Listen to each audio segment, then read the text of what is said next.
Vedas. That's why one of the names of Vishnu is Nigama Gochara. Vishnu cannot be seen by ordinary senses, but he can be seen through the knowledge of the Vedic literature.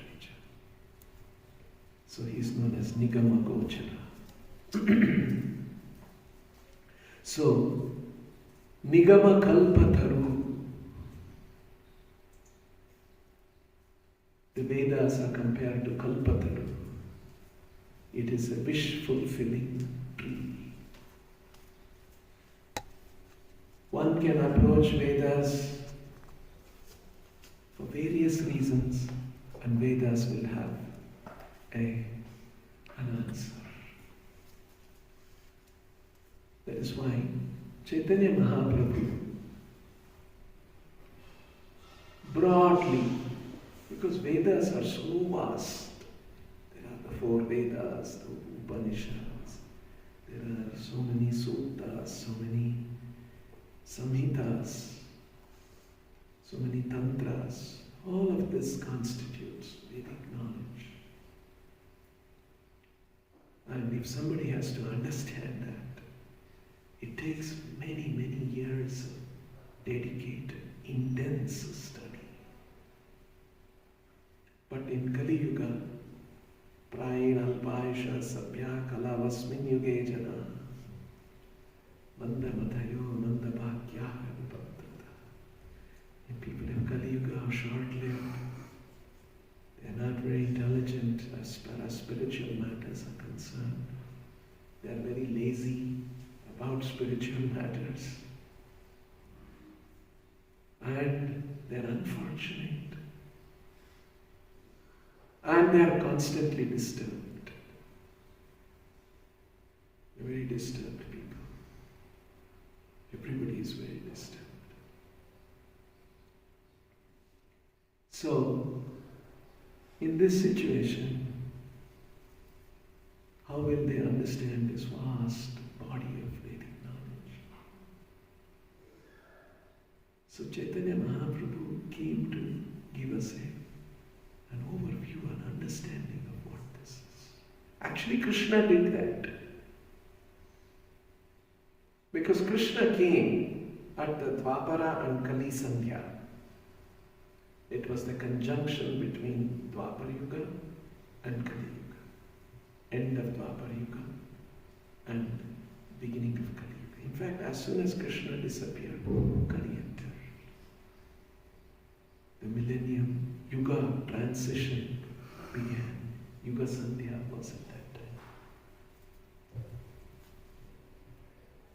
And so when Krishna was speaking to Arjuna, he was actually speaking to humanity, and especially the humanity of Kali Yuga. That was the most relevant thing. And so Krishna spoke in the Bhagavad Gita. Not everybody understood that. So after Krishna disappeared, he was lamenting that I appeared. I showed what my spiritual world is like by manifesting with my own personal associates in the spiritual world in Goloka Vrindavan. I manifested my leelas. I manifested the sweetness of my leelas. Manifested all that. And then I explained all of this systematically in the form of the Bhagavad Gita to Arjuna, and many other occasions I have explained. And just before my disappearance, I once again explained to Uddhava. All this I have done, still people didn't understand. Actually, Prabhupada uses 2 words. The mystery of Bhagavad Gita. It's a mystery. Another, of course, mystery, Guhyatamam, Krishna uses that. Another place, Prabhupada uses the mysticism of Bhagavad Gita and Vedic knowledge. These are not easily accessible. Of course, the process is outlined, how to access that. But still, conditioned souls, mystery. Once Srila Prabhupada went to a university in America and he met a professor there, and he was a professor of religion. And then that professor of religion told, because Prabhupada, he saw obviously Prabhupada was an Indian, he's coming from a Hindu background, and so he said, we have so-and-so Swami of so-and-so organization, and he's giving a special master class in the university. And there are a group of students and they're taking these master classes from him on Vedanta. And so Prabhupada had the opportunity to meet that professor and that few students they've been undergoing. So Prabhupada asked them, what have you learned? What is Vedanta? None of them could properly answer anything, even after so many hours of lectures on Vedanta. And then Prabhupada said, Veda means knowledge, Anta means end, or the ultimate. Vedanta means the ultimate of knowledge, and that ultimate of knowledge is Krishna. Because Krishna says, Veda ischa sarvai ahmeva vedya.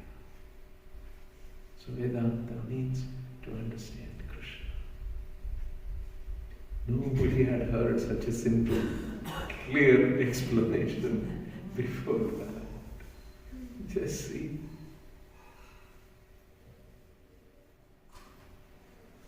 This is how it is. It's a fact. So, one can approach Vedas from different perspectives. And so Chaitanya Mahaprabhu broadly summarized it. It's a very beautiful framework to understand the message, the knowledge of the Vedic literatures. He said, the Vedic literatures, the knowledge of the Vedic literatures can be classified into 3 divisions called Karma Kanda, Jnana Kanda, and Upasana Kanda. You see, unless this kind of simplification, unless this kind of an overview is given, we will be lost. Because it's a very vast body of knowledge. So they'll have problems due to disease, they'll have problems due to some family conflicts, they'll have problems of money, well-being, mental problems, or some issues in the family not settled. All kinds of problems people have. And one can approach Vedic knowledge and try to get some solution. And Vedas have that. And that's called the Karma Kanda portion of the Vedic literatures.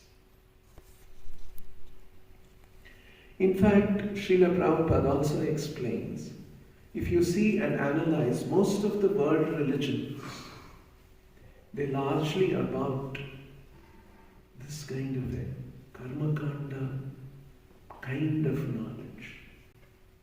In Karma Kanda, the spirit is you recognize God and you understand that we are small. We understand God has to bless and provide us. And if God doesn't provide, I will not be able to mitigate and I will not be able to solve my problems. And hence you approach God and seek God's blessings to overcome different hurdles and problems you have in life and to satisfy your various wants. This is broadly the Karma Kanda. It's all part of the religion because you are recognizing God and you are approaching God. This is good. You are approaching God. And you have a certain kind of a faith and you are approaching God. And so you need some direction how to get the blessings of God. And the Vedas provide, and many other religious teachings also provide. O God, thou art in heaven, give us our daily bread. It's a prayer that Christianity teaches us. So that's good. You're approaching God and you're asking our daily. The daily bread is supposed to symbolize all material human wants. See, this is approaching God to fulfill. This is one level of religiosity that human consciousness acquires and human consciousness manifests, which is actually not bad. But Vedic knowledge, Chaitanya Mahaprabhu points out, goes even beyond this. The evolution of human consciousness, the next level of evolution of human consciousness is to recognize that even though I try to fulfill my material wants and try to get good things in life, the nature of the material world is that it is temporary and it is full of miseries. This is a big recognition. Because the human consciousness or any animal consciousness is in the consciousness of how I can exploit the resources around me to maximize my pleasure. Animals do that. Wild animals in the jungles, they create a boundary and anybody comes, they want to attack, prey on them, kill them, eat them. And this is going on. And human society also, maybe in a little bit more civilized way, we do it. But actually the spirit is how I can use the resources around me for my exploitation, for my pleasure. There is no deeper philosophical thought in this level of human consciousness. There is no thought that, all this material world exists, so many resources are there. How did this come about? Who owns this? How can I enjoy it? Am I allowed to enjoy?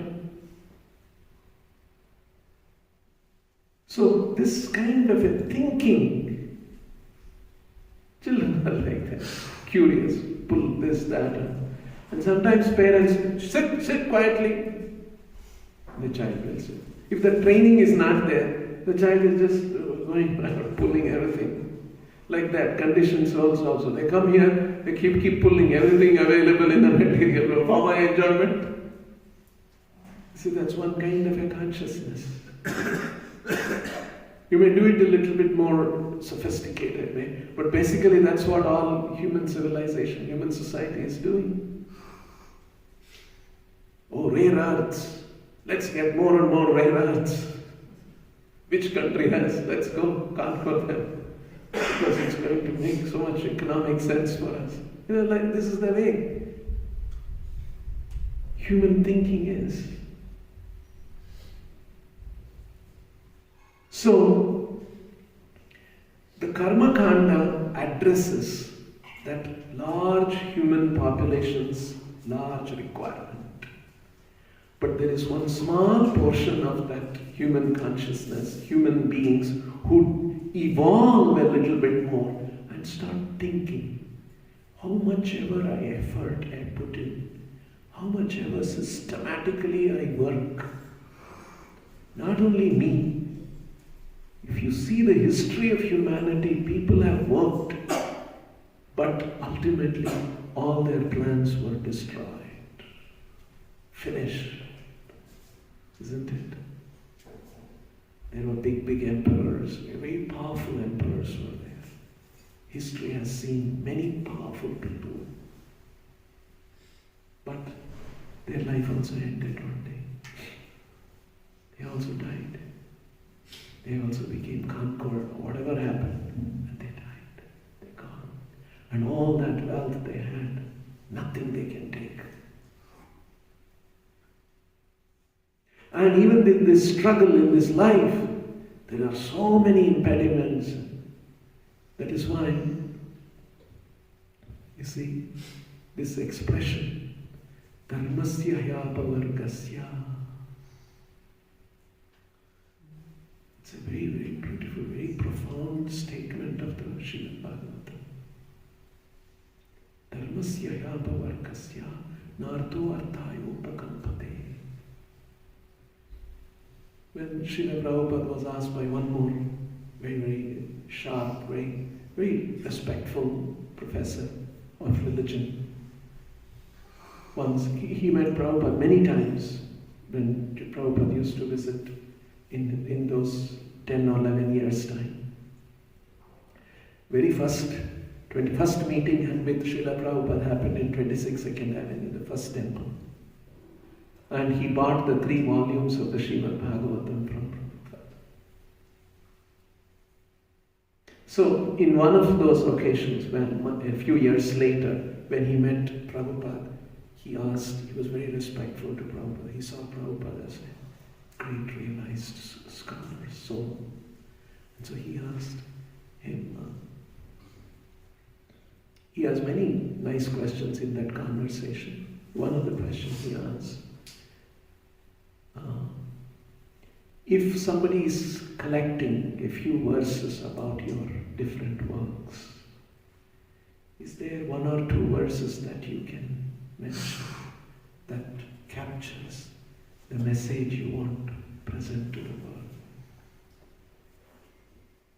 1 or 2 verses that captures the entire knowledge that you have come to present and share with the world.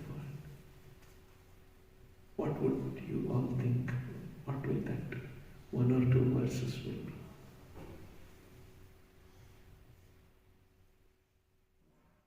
Somebody says, Sarvadharman Parityaja. Good, it's true. All these are correct. But it's interesting what Prabhupada said. Because Prabhupada was talking not to just a common man. He was a religion professor, philosophy professor. So Prabhupada said these 2 verses. Dharmasya hyapavargasya narto arthayopakampate. Nartasya dharmaikantasya kamo labhaya hi spruta.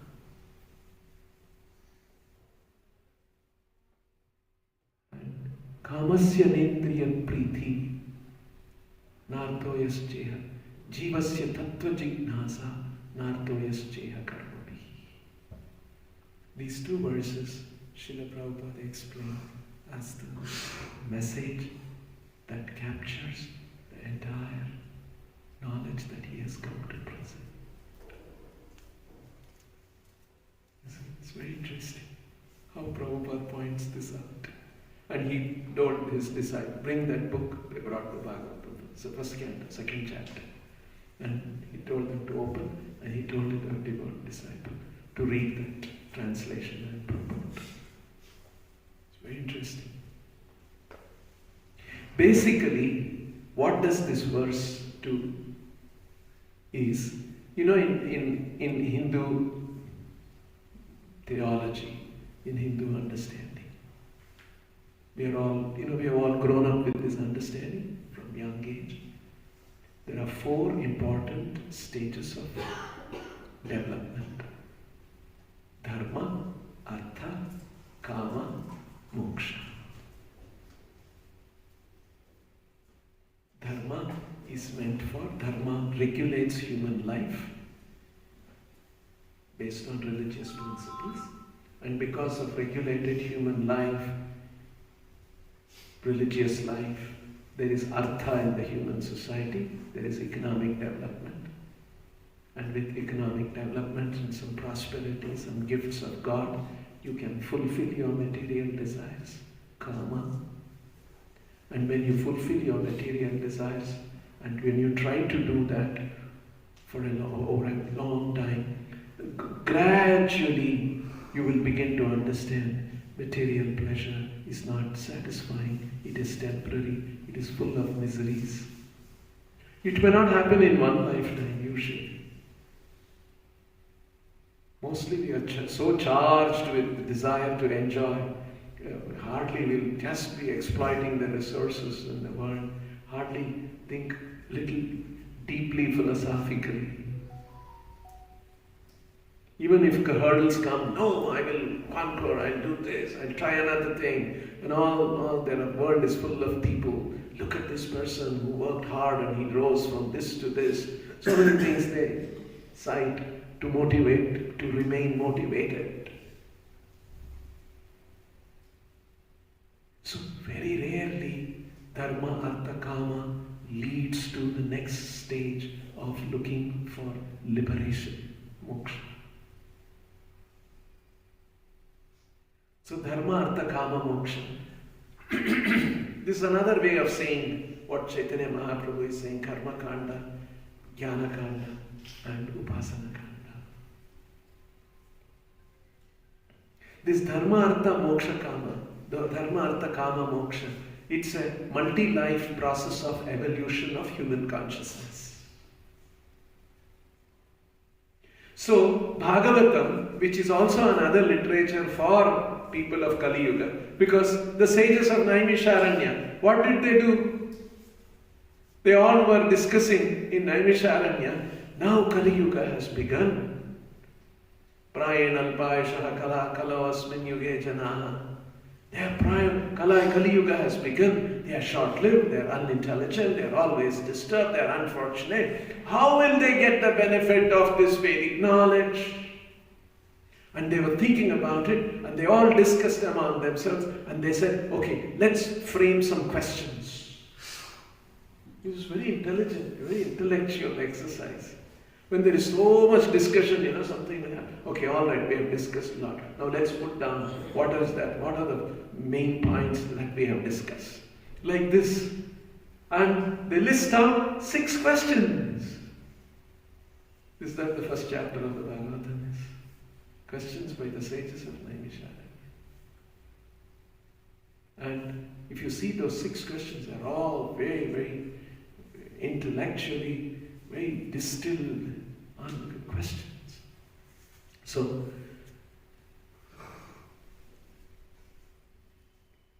Bhagavatam, the Gita Krishna presents in a succinct manner.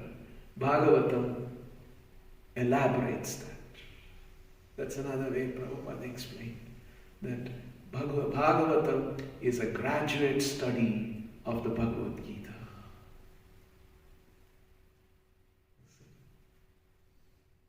It's an advanced study of the Bhagavad Gita.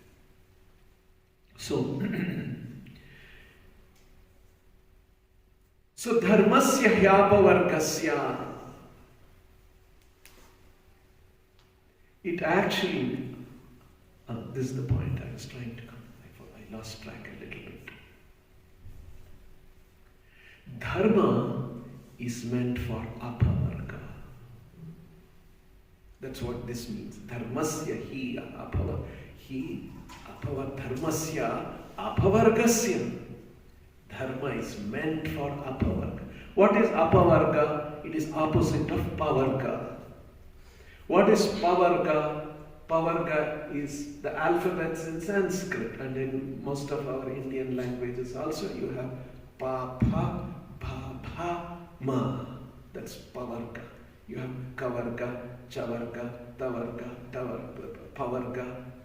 You have these in the alphabets. So pa, bha, ba, bha, ma. And so this beautiful explanation Prabhupada gives, Acharyas have given this explanation. This pavarga actually means material existence, which has 5 characteristics, characterized by the 4 alphabets, words beginning with the 4 alphabets, pa, pa, ba, pa, ma. Pa, pa, the first pa, simple pa, refers to the word parabhava. Parabhava means everything is destined to be finished. Whatever accomplishments we do, whatever acquisitions we do, whatever knowledge, fame, power, wealth we acquire, everything is finished. That's the nature of this material world. Parabhava, destined to be finished. And second, as pa refers to the word pena, which means to achieve anything in this world, there is so much hard work.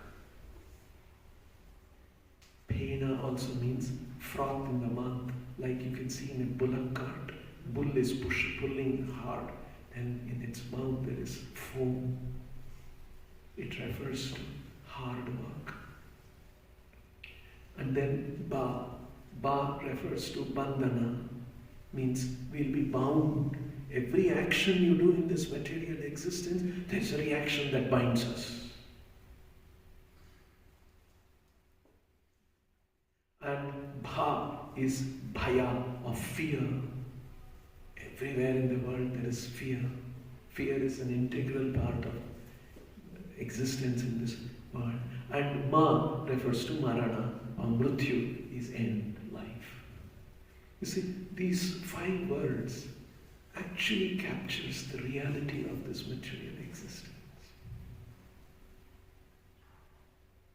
And Bhagavatam says dharma should be not for expanding and extending our material existence. It is to recognize spiritual existence and to go to the spiritual world. Dharma, dharmasya yapavargasya narto arthaya upakalpate. This verse, these 2 verses are actually countering the normal process.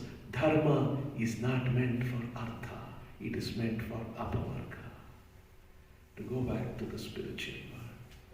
Because the normal understanding is dharma should lead to artha, and artha should lead to kama. This Bhagavatam says, not for kama. Kama labho jive dayavat. One should expect a life of self-preservation only, not for expanding material wealth. Kamasya nendriya pritihi, kamasya na indriya pritihi. Kama is meant for indriya priti. But this Bhagavatam verse says, kama should not be for indriya priti. Labho jive dayavat. One should only desire a life of self-preservation. Then what should all this be for? Jivasya tattva jignasa. To understand the truth about the jiva. Nartoyascheha karmabihi. All activities in human society are meant for jivasya tattva jignasa.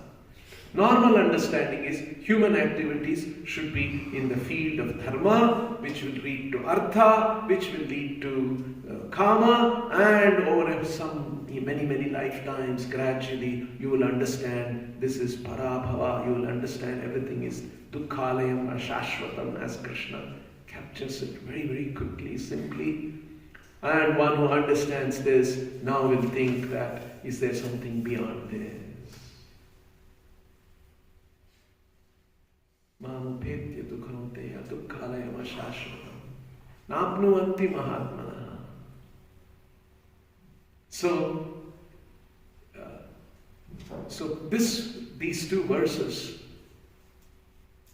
which is so important, as Prabhupada pointed out, is proposing that human life is not for extending material existence, but to get out of material existence and go to the spiritual world. That's why Prabhupada said these 2 verses captures the message. So Chaitanya Mahaprabhu also, taking this knowledge, Nigama Kalpataro Galitam Phalam, seeing that, yes, Nigama, Vedas have how to satisfy material desires. That's called Karma Kanda. And when you try to satisfy material desires in different ways, and through various practices of religion, you understand, the important understanding that we get is The essence of material existence is dukkhalayam ashashvatam. It is temporary and it is full of miseries. So is there a possibility that I can look for an existence which is free from dukkha and ashashvata? You see, if one has to come to that, there is a portion of the Vedic literature called Jnana Khanda which encourages this understanding. And then there is the Upasana Khanda which is about bhakti. So this is how Chaitanya Mahaprabhu explained. And Bhagavatam is also saying that this Karma Kanda and Jnana Kanda is not this process meant for Kali Yuga. It is very slow, it is multi-life, and we can get misled, and people who are unfortunate and disturbed in Kali Yuga, this is certainly not the process. You need an alternate process, and the alternate process is, as Krishna explains in the Gita, Sarva Dharman Parityajya Mamekam Sharanam Vraja. Earlier in the 4th chapter, Krishna said, I appear again and again, yuga after yuga, to establish dharma, dharma samsthapanarthaya, sambhavami yuge yuge. And in the 18th chapter, Krishna is saying, Sarva dharman parityajya mamekam sharanam vraja. He's proposing an alternate. Yes, I appear to establish various kinds of dharmas that are suitable for human society, but in Kali Yuga, these are not, this slow process is there. I'm proposing an alternate. Although Krishna said all this, not everybody understood that. And hence, Krishna appeared once again as Chaitanya Mahaprabhu. That is why Bhagavatam is saying, you may consider the Vedas to be like a Nigama Kalpataru. Vedas are like a wish-fulfilling tree. But in that tree, in that wish-fulfilling tree, there are flowers, there are fruits, and there are ripened fruits. And among the ripened fruits, there is a fruit, ripened fruit, which has been tasted by the parrot. And that ripened fruit, which has been tasted by the parrot, will be especially sweet. Nigama kalpadaro galitam palam shukamukad amrita drava samyutam. You see how? And that is why Prabhupada is quoting that verse in the purport today. And how, see, this shows Prabhupada represents Vedic knowledge. He embodies Vedic knowledge, and his conviction in Vedic knowledge is so special. See how Prabhupada says in the purport? As stated in the beginning of the Srimad Bhagavatam, this great transcendental literature is the ripened fruit of the tree of Vedic knowledge, and therefore all questions that can be humanly possible regarding the universal affairs, beginning from its creation, are all answered in the Srimad Bhagavatam. Srimad Bhagavatam is a ripened fruit, galitam palam, nigama kalpa taror galitam phalam, and all questions, because Parikshit had asked these different questions, and Shukadev Goswami is saying here, Vairajat Purushat idam yathasid tadupakyaste anyan prashnan tadupakyaste. I shall answer all these questions. And so Prabhupada is saying that all questions that are humanly possible, you see, these are, and Vairajat Purushat idam asid, yatha asid. How this world has come manifest. In other words, The Bhagavatam is presenting a cosmic view, how this huge universe has come about, why it has come about, how it has come about, and what is our place in this universe. What are we supposed to do? What is the right engagement for human society? What is the highest engagement for human society? Because we have very less time. We have to get to the final thing. Just like Parikshit, he had 7 days time. Suppose you tell him, I'm going to give you a 5-year course. I only have 7 days. Please tell me 5 years. I can't do a 5-year course. I know I'll give you a 10 life course. No, I want to do this life. Within 7 days can I do? This is what Bhagavatam's and Bhagavad Gita's message. Arjuna is asking on the battlefield of Kurukshetra what I should do. What is that I should be doing? What is this? What's going on? I'm not able to resolve this. Krishna, if he tells him, all right, I'll give you next 5 years, I will tell you what you should do. What will happen? Battlefield. Finished. So Arjuna was not in that situation. Krishna had to tell him in 45 minutes, maybe 1 hour. You see, Arjuna's situation, Parikshit's situation.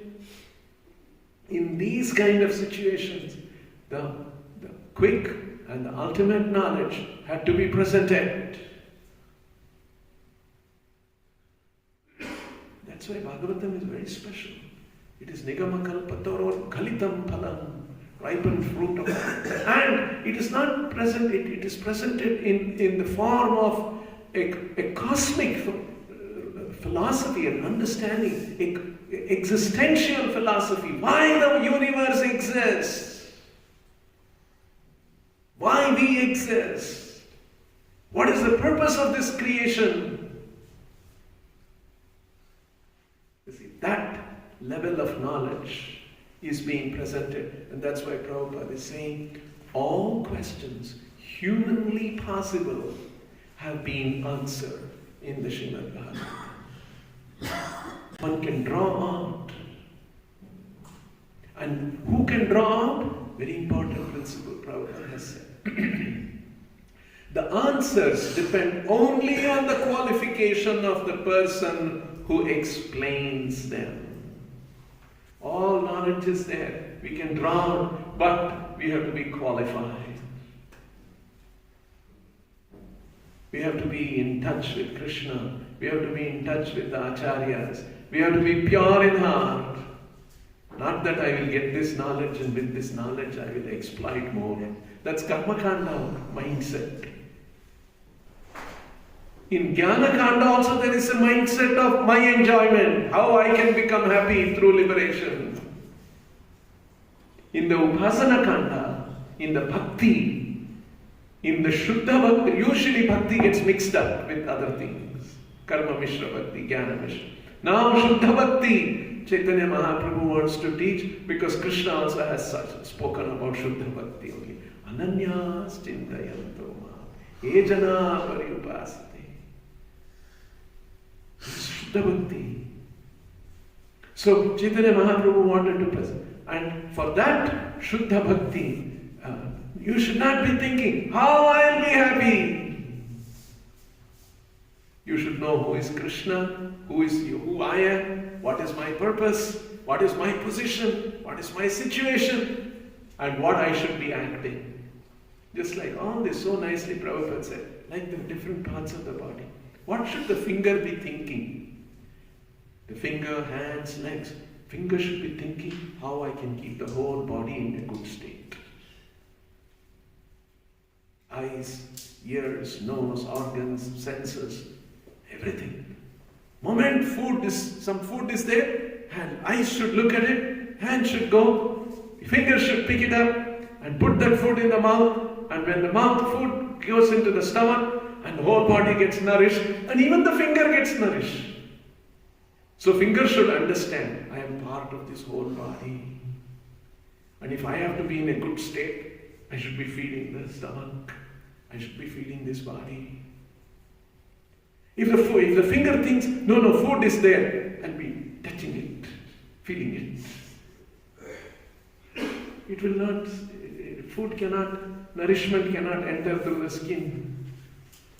The right way to enter the nourishment for the finger and all the body, put it in the mouth. This understand. So it's a very beautiful example Prabhupada has given. To understand what is our position. We are Amsha of Krishna. Yatha taror moolam nishechanena. Just like if you want to do good to a tree, you should water the roots. From the roots, the whole tree will get benefit. In the same way, Krishna is the root of existence. Both material and spiritual existence. So this kind of an understanding. And hence, to get connected with Krishna, to be in touch with Krishna, so that we understand all of these things properly, we have to be qualified. And that's why Prabhupada is saying Bhagavatam has all the answers. But how much we can draw out of it, it is based on the qualification of the speaker. Shukadeva Goswami was a very qualified speaker. First of all, Brahma was the qualified listener, and so when Krishna spoke in 4 verses, Brahma understood. And Brahma expanded that when he explained to Narada. Narada was also very sharp. He was also very qualified.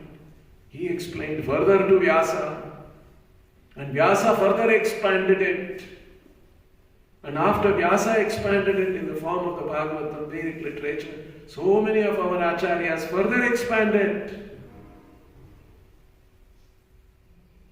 And that ripened the fruit of Vedic knowledge given by Chaitanya Mahaprabhu and by all our acharyas, now had to be presented in English language for everyone's understanding in the world.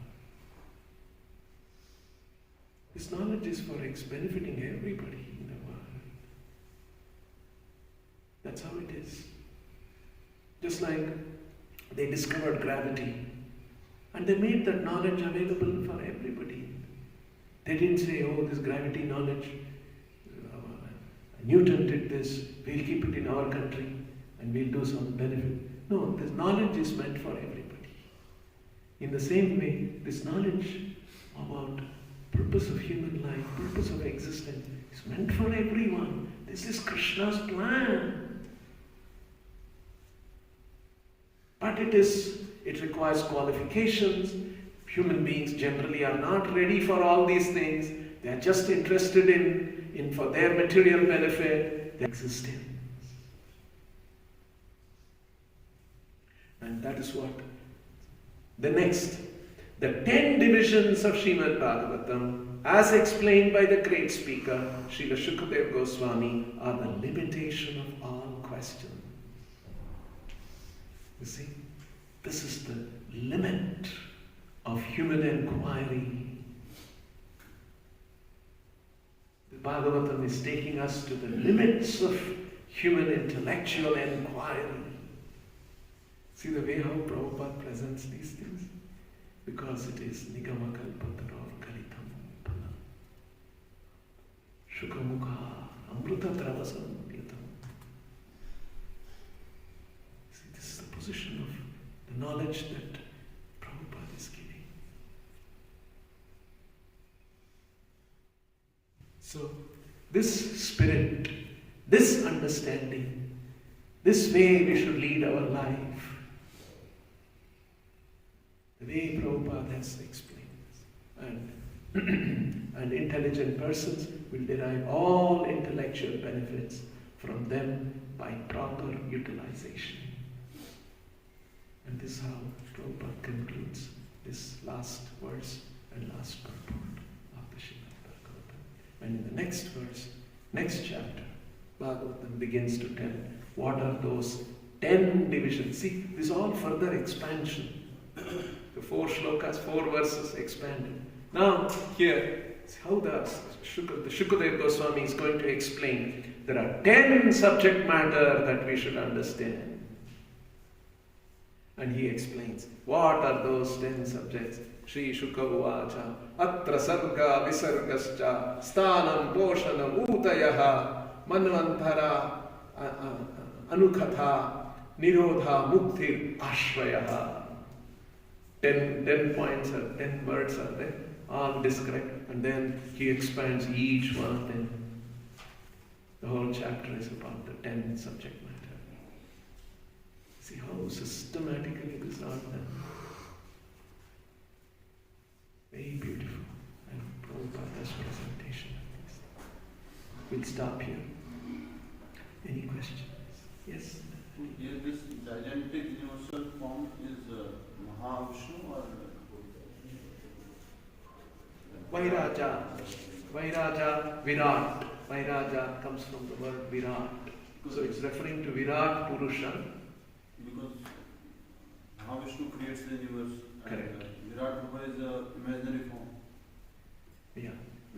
Virat Purusha is, in one sense, you see, Virat Purusha is the source of the material world. Now, further, the Virat Purusha has come from whom? From Vishnu. So it is to understand all these different stages and to understand ultimately Vishnu, for what purpose he created this. And who is Vishnu? What is Vishnu's position? What is Vaikuntha? And why he created this universe? To get that perspective. Here particularly Vairajat Purusha Idam Yathasit. So Prabhupada has explained how this universe has come about from the Virat Purusha. Because Bhagavatam is going to explain this. Because Virat Purusha itself is universe. Virat Purusha himself is universe. Yeah. In the sense, you see, Brahmanas came from the mouth of Virat Purusha. Kshatriyas came from the bahu, shoulders and arms of the Rupa. So it is a way of explaining how the material universe has come about from the Virat Purusha. And so it's a conceptualization. And what we see in the world, how the sun and the moon has come about, they are the eyes of Virat Purusha. And how there are rivers, massive big rivers are there. They are like the blood vessels in the body of Virat. It's a way of conception of that is the gigantic form of the Purusha. It is the sum total of all material universe in all its variegatedness. And how this has come? It has come from Vishnu. So it is to understand that. Yes.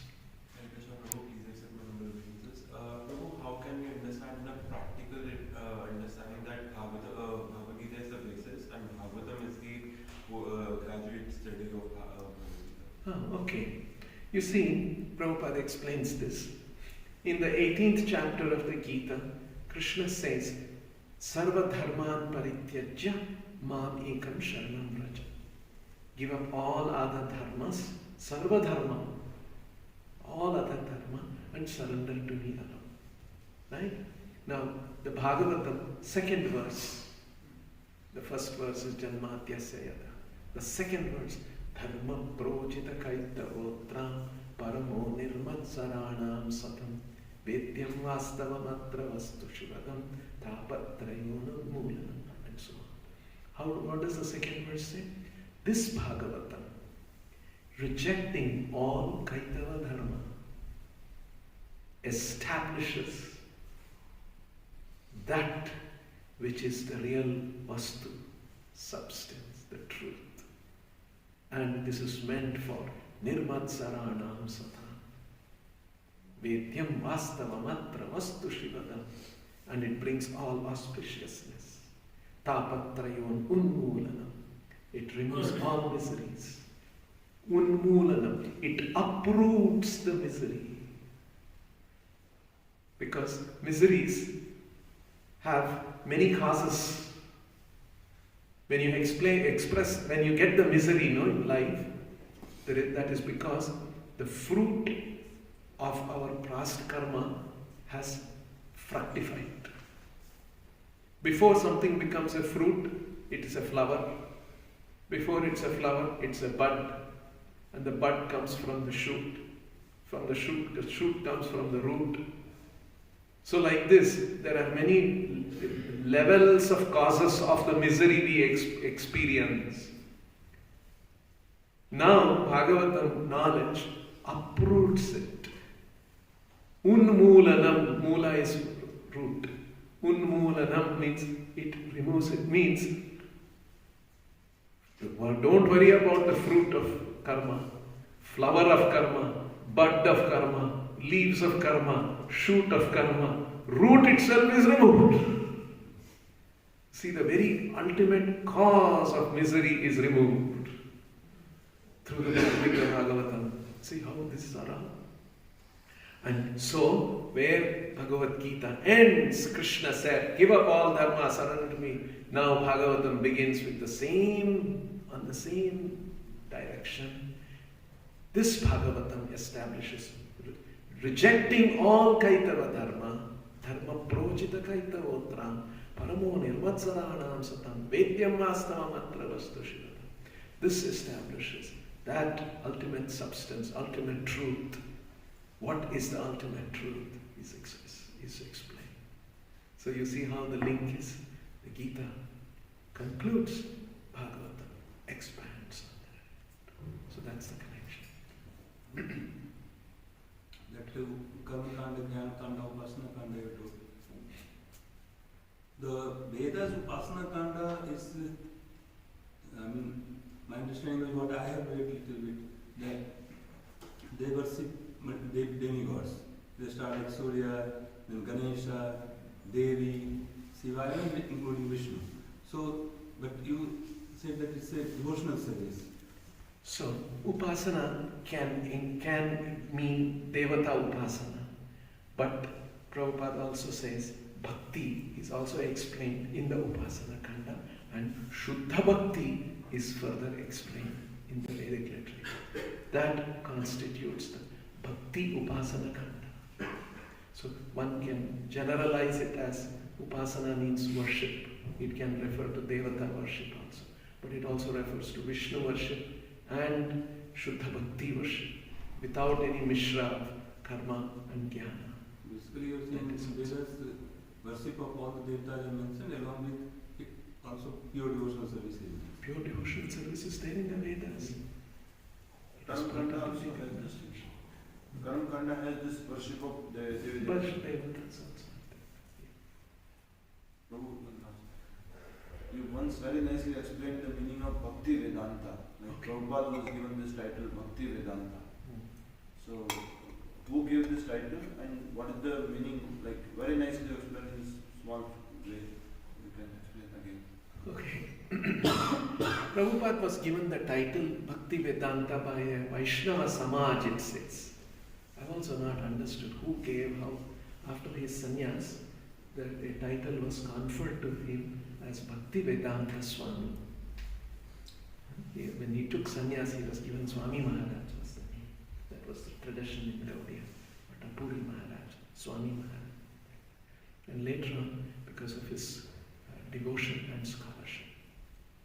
So, this word Bhakti Vedanta, Veda means knowledge, Anta means end.